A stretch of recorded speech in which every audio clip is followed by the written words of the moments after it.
সামনে রাষ্ট্রপতি নির্বাচন অথবা রাষ্ট্রপতি অপসারণ। ডক্টর মোহাম্মদ ইউনূসের সরকার বিদায় নেওয়ার পর এখন সবচেয়ে যে জটিল, কুটিল এবং ভয়ঙ্কর একটি খেলা আগামীতে জাতির সামনে অপেক্ষা করছে। যদি সেটা শান্তিপূর্ণভাবে হয় আলহামদুলিল্লাহ, আর যদি এই রাজনীতির যে শতরঞ্চি বা রাজনীতির যে খেলাধুলা, সেই খেলাতে ১৯-২০ হয়, হেরফের হয়, সর্বনাশ হয়ে যাবে, মারাত্মক সর্বনাশ হয়ে যাবে। আমি আমার নিজের জীবনে যে জিনিসগুলো দেখেছি, যে আমি পরিশ্রম ছাড়া অপ্রত্যাশিতভাবে অন্যের দয়ায়, অন্যের করুণায় বা অন্যের খেয়াল খুশিতে যখন কোনো একটা জিনিস গ্রহণ করেছি, পেয়েছি, ভোগ করেছি, ওটা আমার জীবনে ভীষণ রকম অপমান, দুর্ভোগ, দুর্দশা, লাঞ্ছনা, গঞ্জনা ডেকে নিয়ে এসেছে। আমি যখন আমার নিজের পরিশ্রম লব্ধে কোনো কাজ করেছি, বা আমার একটা সার্কেল আছে, জীবনের একটা রোড ম্যাপ আছে, যেটা পরিণত বয়সে প্রতিটা মানুষ বুঝতে পারে যে তার পক্ষে কোন কাজটি করা শোভনীয়, কোন কাজটি করা অশোভনীয়। চোর কখনো রাতারাতি যদি ভালো কাজ করতে যায় ধরা খাবে। ও চুরির মধ্যেই হয়তো ওর জীবনের একটা সার্কেল রেখে দেওয়া হয়েছে। ও হঠাৎ অলি আল্লাহ হতে চাইলে, মসজিদ থেকে নামাজ পড়তে চাইলে, ওই দিন সে জুতা চুরি করে না, কিন্তু লোকজন তাকে জুতো চুরির জন্য মারধর করবে। আবার কোন একজন অলি আল্লাহ, গাউস কুতুব, পীর মাশায়েখ, সে হয়তো একদিনের জন্য যে কোনো একটা লাউ চুরি করে বসলো, সে এমন শাস্তি পাবে যেটা কল্পনা করার মতো নয়। যে মানুষ দাতা, অন্যকে দেয়, সে মানুষ যদি কোনো কারণে অন্যের একটা জিনিসের প্রতি লোভ হলো, যে ইস, এই লোকটা যদি আমাকে সেটা দিত, এবং সেই লোকটা তাকে সেটা দিল, সে চেয়ে নিল বা চাইলো না, এমনি দিল, দেখবেন যে তার সেই দাতা যে গুণাবলীটা, সেটা আল্লাহ উঠিয়ে নিয়ে যাবেন। সে আর দাতা থাকতে পারবে না, গহিদা হয়ে যাবে। ভোগী, যে মানুষ মানুষকে খাওয়ায়, শুধু মানুষকে খাওয়ায়, সে যদি কোনো কারণে অন্য মানুষটা খেতে পছন্দ করে বা বাধ্য হয়, বা অন্য মানুষটা খেতে যায়, তার সে সম্মানটা আর থাকে না। তো আমার এই নিজের জীবন দিয়ে আমি এটা জিনিস বললাম যে আমার জীবনে সব ক্ষেত্রেই পরিশ্রম, সম্মান, মর্যাদা, যা কিছু যতটুকু আমার অর্জন, প্রত্যেকটার পিছনে আল্লাহর দয়া, করুণার সঙ্গে সঙ্গে আমাকে আল্লাহ মেহনত করার সুযোগ দিয়েছেন। কারো দয়া, করুণা, কোনো মানুষের সাহায্য জন্য আমাকে কোনোদিন আমার শৈশব থেকে এই পর্যন্ত কোথাও যেতে হয়নি। আমাকে আল্লাহ সবকিছু এমনি এমনি দিয়েছেন, পরিশ্রম এবং তার দয়া। কিন্তু মানুষের দয়া করুণার জন্য যেতে হয়নি। কখনো কখনো যে চেষ্টা করিনি তা নয়, চেষ্টা করেছি, খুব খারাপ ফলাফল এসেছে। তো এরকম যেটা বলছিলাম, যে এখন যারা রাজনীতিতে কতগুলো নর্মাল সার্কেল আছে, সেই সার্কেলের বিনিময়ে যদি সেই সীমার মধ্যে থেকে মানুষ কাজকর্ম করে, তখন তার বরকত থাকে। শেখ হাসিনার বরকত ছিল, বঙ্গবন্ধুর বরকত ছিল, যতদিন পর্যন্ত তারা নিজেদের মেহনতের ফসল ভোগ করেছেন। কিন্তু যেই মুহূর্তে নিজেদের মেহনতের বাইরে গিয়ে তারা আমলাদের, কামলাদের, বিভিন্ন মানুষের কুবুদ্ধি, অন্যকে ঠকানোর এবং অন্যকে বঞ্চিত করার যে দুরভিসন্ধি, এই জিনিসগুলোর উপর তারা ভর করেছেন, অমনি তাদের যে প্রাপ্য সম্মান, মর্যাদা, সেটা আল্লাহ তাদের কাছ থেকে উঠিয়ে নিয়ে গেছেন। যে দেশ বঙ্গবন্ধু স্বাধীন করেছেন, মহান মুক্তিযুদ্ধে যে আওয়ামী লীগ নেতৃত্ব দিয়েছে, তাদের লোকজন আজকে দেশ ছাড়া। এর চেয়ে অপমান, এর চেয়ে কষ্ট, এর চেয়ে খোদাই গজব আর হতে পারে না। যারা দেশের প্রয়োজনে, নিজের প্রয়োজনে বিদেশে থাকেন, তাদের কথা আলাদা। কিন্তু দেশ থেকে যারা পালিয়ে অপমান থেকে বাঁচার জন্য, মামলা মোকদ্দমা থেকে বাঁচার জন্য বিদেশে রাস্তায় রাস্তায় ঘুরে বেড়ান, ওই দেশের শিয়াল কুকুরের চাইতেও তাদের যে মানে করুণ দশা অনেক অনেক নিন্দনীয়।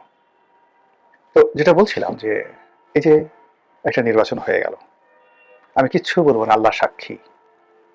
আর যারা এই নির্বাচনের সঙ্গে জড়িত ছিলেন তারা সাক্ষী। হতে পারেন তারা অলি আল্লাহ, হতে পারেন তারা সাধারণ মানুষ, হতে পারেন তারা অনেক ক্ষমতাধর ব্যক্তি, কিন্তু তারা বুকে হাত দিয়ে জানেন যে এই নির্বাচনটি হলো, এই নির্বাচনের আগে কোথায় কয়টি বৈঠক হয়েছে, এই নির্বাচনের ফলাফল কেমন হবে, কোনটা কি হবে, তারা জানেন। তো কাজেই সেই যে একটা নির্বাচন হলো, আপাত দৃষ্টিতে সব শুনশান, শান্তিপূর্ণ সবকিছু, কিন্তু পর্দার আড়ালে যা কিছু হয়েছে আপনি আমি না দেখলে তো আল্লাহ তো দেখেছেন। এই বাংলাদেশে একজন প্রধান নির্বাচন কমিশনার সিইসি নুরুল হুদা আমার খুব ঘনিষ্ঠজন ছিলেন। তার মতো ভালো মানুষ খুব অল্প আছেন। সেই নুরুল হুদা সাহেব তার নিজের ঘরের মধ্যে, উত্তরাতে বাড়ির মধ্যে জুতো পিটা খেয়েছেন, চর থাপ্পড় কিলখুশি খেয়েছেন, জুতোর মালা পরিয়ে লাথি গুঁতো দিয়ে তাকে এখন জেলখানায় ঢোকানো হয়েছে।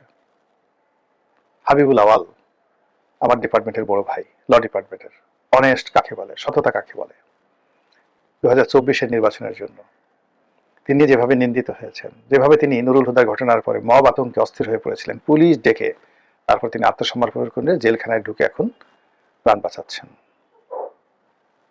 এইভাবে মানুষের যে হক, সেই হক নষ্ট করলে আপনি সামনে থাকেন, পিছনে থাকেন, দূরে দাঁড়িয়ে দাঁড়িয়ে তামসা দেখেন, ঘ্রাণ শুকেন, মানুষের হক নষ্ট করলে দুনিয়া দিয়ে এটার বিচার হয়ে যায়। কেউ রক্ষা পায়নি। স্বাধীনতার পর থেকে আজ অবধি বঙ্গবন্ধু রক্ষা পেয়েছেন? জিয়াউর রহমান কি, আপনার কি মনে হয় তার যে মৃত্যুটা খুব স্বাভাবিক মৃত্যু? এরশাদের অপমান, এরশাদের ক্ষমতাচ্যুতি, এরশাদের মৃত্যু স্বাভাবিক? রওশন এরশাদের অবস্থা কি? এবং খালেদা জিয়ার অবস্থা কি? তিনি যে কষ্ট করেছেন, আপনার কি মনে হয় তিনি শুধু পুণ্যময় কাজ করেছেন, ভালো কাজ করেছেন, আর শেখ হাসিনা তাকে শাস্তি দিয়েছে? আপনার কি তাই মনে হয়? এর মধ্যে কি কোনো প্রকৃতির লীলা খেলা নেই? 17 বছর তারেক রহমান সাহেব দেশের বাইরে কাটিয়ে আসলেন। তিনি যে 17 বছর অপমানজনক একটা জীবনযাপন করেছেন, কিংবা একাগারের সময় তার সঙ্গে যে আচরণ করা হয়েছে, এটা কি আল্লাহর জমিনে এমনি এমনি কোনো ঘটনা ঘটে? বলেন তো। তাহলে আল্লাহ দায়ী হবেন না যে ঠিক আছে তারেক রহমান সাহেব নির্দোষ ছিলেন, ফুলের মতো পবিত্র ছিলেন, তাকে মিলিটারি নিয়ে মেরেছে, কোমর ভেঙে দিয়েছে, কাজেই আল্লাহ ন্যায় বিচারক নন, আল্লাহ ভুল করেছেন, এই কথা আপনি বলার সঙ্গে সঙ্গে ইমান চলে যাবে। আর আপনি যদি এই কথাগুলো বলেন, বিশ্বাস করেন, তখন আপনার প্রশ্ন করা আপনার জন্য ফরজ হয়ে যায় যে আপনি এই যে 17 বছর এত কষ্ট করলেন, আপনি এখান থেকে আবার নিয়ামত পেলেন, কিভাবে পেলেন? আপনি তওবা করেছেন, অনুশোচনা করেছেন, আল্লাহ কাছে আপনি কিভাবে আত্মসমর্পণ করেছেন যে আল্লাহ আপনাকে ক্ষমা করে দিয়ে আবার নতুন একটি নিয়ামত আপনাকে দান করলেন? এই প্রশ্ন করা আপনার জন্য ফরজ। আপনি যদি সেই কৌশল জেনে নেন তারেক রহমান সাহেবের কাছে, তারপর নিজে অনুসরণ করেন নিজের ভুলের জন্য, তখন আপনার আত্মশুদ্ধি হবে। কিন্তু আপনি যদি মনে করেন যে না, আমার নেতা ভুল করতে পারেন না, সব ভুল মঈনুদ্দিন ফখরুদ্দিনের, সব ভুল মাসুদউদ্দিনের, সব ভুল শেখ হাসিনার, তাহলে আপনি গাফিল হয়ে যাবেন। আল্লাহর হুকুম ছাড়া গাছের পাতা নড়ে না। তারেক রহমান গেছেন অতীতে আল্লাহর হুকুমে, আবার আসছেন আল্লাহর হুকুমে, এটি আপনাকে বুঝতে হবে। যা বলছিলাম, সামনে রাষ্ট্রপতি নির্বাচন, এই রাষ্ট্রপতি নির্বাচন নিয়ে অনেক খেলা হবে। সেই খেলার আগে বর্তমান রাষ্ট্রপতি কি মেয়াদ পূর্ণ করবেন নাকি চলে যাবেন? দিস ফার্স্ট প্রশ্ন। সম্ভবত তাকে চলে যেতে বলা হবে বা তিনি চলে যাবেন। দ্বিতীয়ত, কে হবে রাষ্ট্রপতি? ডক্টর মোহাম্মদ ইউনূস নাকি বিএনপির কোনো কর্তা ব্যক্তি? এখানে আমি শুধুমাত্র ওই একটা শব্দ স্মরণ করে দিতে চাই, যদি ডক্টর মোহাম্মদ ইউনূসের সঙ্গে বিএনপির কোনো কমিটমেন্ট থাকে বা ছিল, এই কমিটমেন্ট বিএনপিকে রক্ষা করতে হবে। যদি বিএনপি সেটা না করে, তাহলে বিএনপির এখান থেকে পতন শুরু হবে। এই জন্য বললাম ভয়ঙ্কর খেলা, বিএনপি যদি কমিটমেন্ট না রাখে।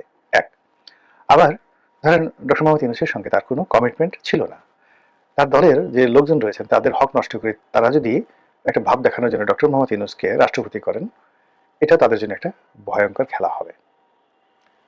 3 নম্বর হলো যে হা না ভোট, সংবিধান সংশোধন এবং জুলাই সনদ, এগুলোতে যেই বিষয়গুলোতে তারা নোট অফ ডিসেন্ট দিয়েছেন, সেইগুলো ছাড়া যেগুলোতে অ্যাগ্রি করেছেন, সেই অ্যাগ্রির বিষয়গুলো তাদেরকে অক্ষরে অক্ষরে পালন করতে হবে।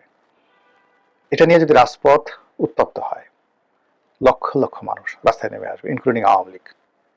এই সুযোগে সামাল দিতে পারবেন না তারেক রহমান সাহেব, ফলে তাদেরকে কমিটমেন্ট রক্ষা করতে হবে।